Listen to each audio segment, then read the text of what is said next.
The string quartet played softly in the background as I adjusted the simple navy dress I'd chosen for my cousin Emma's wedding. Nothing too flashy, nothing that would draw attention away from the bride. That had always been my approach. Blend into the background, let others shine, keep my head down and work. My father, Robert Hartley, stood near the champagne fountain in his perfectly tailored tuxedo, holding court with his usual audience of business associates. At 58, he commanded respect in every room he entered. Senior Vice President of Operations at Meridian Industries, the city's largest manufacturing conglomerate. He'd built his reputation on decisive leadership and an unwavering belief in traditional success metrics. I watched from across the reception hall as he gestured animatedly, probably telling the story about last quarter's record profits for the 100th time this month. My mother, Patricia, stood beside him in her designer gown, nodding at appropriate intervals while scanning the room for more important people to network with. My brother Marcus approached me, champagne flute in hand, his wife Christina clinging to his arm like an expensive accessory. At 35, Marcus was everything our parents had hoped for in a son. Harvard MBA, vice president at Goldman Sachs, penthouse apartment on Fifth Avenue, and a wife whose family owned half of Martha's Vineyard. "Alex," he said using the nickname he knew I hated. "Surprised you showed up. Thought you'd be too busy with your little computer project." I took a sip of my wine, letting the comment slide off me like water off glass. "Wouldn't miss Emma's big day." Christina laughed, a sound like wind chimes in a hurricane. "Marcus told me you're doing something with technology? How? Interesting. Is it profitable?" Before I could answer, my sister Victoria joined our circle. At 32, she was the family's other golden child. Successful real estate attorney, married to a surgeon, 2 perfect children who attended the most prestigious private schools in the city. "Are we talking about Alex's hobby?" Victoria asked, her voice carrying that familiar note of condescension. "Mom mentioned you're still living in that tiny apartment downtown. When are you going to settle down and find a real career?" I'd heard variations of this conversation for the past 8 years. Ever since I'd turned down the prestigious consulting position at McKinsey that Dad had secured for me through his connections. Since I'd chosen to pursue my doctorate in quantum computing instead of following the predetermined path they'd laid out. What they didn't know was that my little computer project had revolutionized quantum error correction, leading to breakthrough advances in processing power that could change the world. What they didn't know was that 3 months ago, I'd been featured on the cover of Forbes as one of the 30 under 30 visionaries reshaping technology. What they didn't know was that my startup Quantum Dynamics had just received a $2.8 billion acquisition offer from Microsoft. But I'd learned long ago that showing my cards too early only led to more questions, more attempts to control my decisions, more pressure to conform to their vision of success. "I'm doing well," I said simply. Marcus scoffed. "Living paycheck to paycheck in a studio apartment isn't what most people would call doing well, Alex." "It's Alexandra," I corrected, though I knew he'd ignore it as always. The conversation was interrupted by the sound of Dad's booming voice from across the room. He was approaching with a distinguished older man I recognized from Business Magazine's Jonathan Pemberton, CEO of Meridian Industries. Dad's ultimate boss, the man who controlled his career trajectory. "Jonathan," Dad said, placing a hand on my shoulder with false warmth, "I'd like you to meet my youngest daughter, Alexandra." He paused, and I could feel the familiar weight of his disappointment. "This is my disappointing daughter. Works in some tech thing." The words hit like they always did, a small stab of pain masked by years of practice.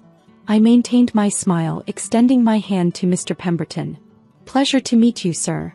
Jonathan Pemberton shook my hand, studying my face with the intensity of someone trying to place a memory. His eyes narrowed slightly, then widened. He pulled out his phone, scrolling quickly through what appeared to be a magazine app. "Wait," he said, his voice growing excited. "Aren't you? Isn't this the quantum computing genius from this month's Forbes?" The color drained from Dad's face as Jonathan held up his phone, displaying the Forbes cover. There I was, professional headshot against a backdrop of quantum equations, with the headline Alexandra Hartley, the 28-year-old who solved quantum computing's biggest problem. The silence that followed was absolute. Marcus's champagne flute froze halfway to his lips. Victoria's mouth fell open slightly. Christina's grip on Marcus's arm tightened as if she needed support. Dad stared at the phone screen, then at me, then back at the screen. That's impossible. Dr. Alexandra Hartley, Jonathan continued, reading from the article. CEO and founder of Quantum Dynamics, the company that developed the breakthrough quantum error correction algorithm that's being called the most significant advancement in computing since the microprocessor. He looked up at me with genuine excitement. You're the one who solved the coherence problem. I nodded slowly. Among other things. My God. Jonathan turned to Dad, who looked like he'd been struck by lightning. Robert, do you have any idea what your daughter has accomplished? Her work is going to revolutionize everything from drug discovery to financial modeling to artificial intelligence. Every major tech company in the world is trying to license her technology. Marcus found his voice first. Alexandra, you never said anything about being successful? I interrupted gently. You never asked. You just assumed. Victoria stepped forward, her lawyer instincts kicking in. The Forbes article. When was this published? 3 weeks ago, Jonathan answered when I remained silent. The same week Microsoft announced they were acquiring Quantum Dynamics for. He scrolled through the article. Here it is. $2.8 billion. Christina made a small choking sound. Dad's face had gone from white to gray. But you live in that small apartment, Mom said, appearing suddenly at Dad's elbow. She must have heard the commotion. You drive that old Honda. I live modestly by choice, I replied. The apartment is actually a penthouse, but I prefer simplicity. And the Honda is reliable.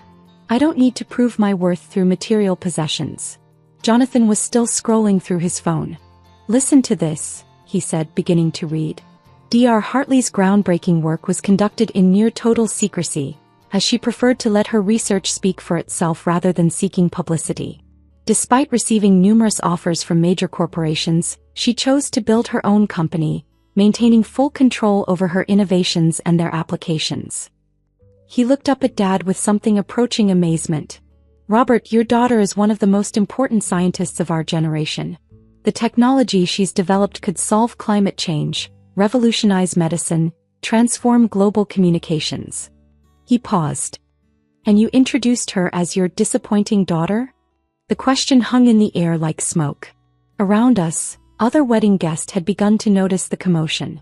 I could see Emma, radiant in her wedding dress, watching from across the room with curiosity. Dad opened his mouth, closed it, then opened it again. We didn't know. Because you never asked, I said quietly. You decided 8 years ago that because I didn't follow your predetermined path, I was a failure. You never considered that I might be building something bigger than what you could imagine. Marcus set down his champagne glass with trembling hands. The consulting job at McKinsey, you turned it down to work on this? I turned it down because I had bigger plans. Plans that required freedom to think, to experiment, to fail and try again without corporate oversight or family pressure. Victoria was calculating something behind her eyes. The acquisition, $2.8 billion. What's your percentage of the company? I smiled slightly. I retained 73% ownership when I brought in investors 2 years ago. The acquisition values my stake at approximately $2.04 billion. The number hit them like a physical blow. Christina actually swayed on her feet. Marcus grabbed the nearest chair for support. $2 billion, Dad whispered. You're worth $2 billion? On paper, yes. The wealth was never the goal. The goal was to solve problems that matter, to push the boundaries of human knowledge, to build technology that could help people. Jonathan Pemberton was looking at Dad with an expression I couldn't quite read. Robert, I have to ask, how does it feel to know that your disappointing daughter has just become one of the youngest billionaires in the country? The question was pointed, deliberate. I could see Dad processing not just the shock of my success, but the professional implications. Jonathan Pemberton was his boss, and he'd just witnessed Dad publicly dismiss and belittle someone who was now arguably more successful than anyone in the room. I'm proud, Dad managed, though the words sounded hollow. Are you? I asked quietly. Because 3 hours ago, you were telling Aunt Margaret that you wished I'd at least found a husband by now, since I was clearly incapable of supporting myself financially. Dad flinched. Victoria looked mortified. Marcus was still staring at me like I'd grown a second head. Alexandra, Mom intervened, her voice taking on the smooth, diplomatic tone she used for difficult social situations. We've always been proud of you. We just didn't understand. You didn't understand because you didn't try to understand, I interrupted. Every time I tried to explain my work, you changed the subject or suggested I was wasting my time. Every family gathering became an intervention about my life choices. Jonathan was watching this exchange with fascination. Dr. Hartley, if I may ask, what's next for you? The Forbes article mentioned that the Microsoft acquisition includes a provision for you to continue your research. I nodded. I'll be heading Microsoft's new quantum research division. We're working on applications that could revolutionize everything from cybersecurity to medical diagnostics. Plus, I'm establishing a foundation to provide research grants for underrepresented scientists. Extraordinary, Jonathan murmured. He turned back to Dad. Robert, I hope you realize what an incredible daughter you have. Her work is going to change the world. The conversation was interrupted by the sound of the wedding coordinator calling everyone to attention for the cake cutting. As the crowd began to move toward the main reception area, Jonathan lingered. Dr. Hartley, he said, I'd love to discuss potential collaborations between quantum dynamics and Meridian Industries. We're always looking for ways to incorporate cutting-edge technology into our manufacturing processes. I'd be happy to explore that, I replied, though you'll want to coordinate with Microsoft's partnership team after the acquisition closes. Of course. Here's my card. He handed me his business card, then glanced at Dad. Robert, I'll expect a full briefing on this conversation at our next board meeting. I want to understand how we can position Meridian to benefit from these quantum computing advances. As Jonathan walked away, my family stood in stunned silence. The reception continued around us, but our little corner had become a bubble of shocked processing. Finally, Marcus spoke. Alexandra, why didn't you tell us? Would you have believed me? I asked. Or would you have assumed I was exaggerating, like when I tried to explain quantum entanglement at Christmas dinner and Dad told me to stop showing off? Victoria, ever the lawyer, was already thinking strategically. The tax implications of this acquisition.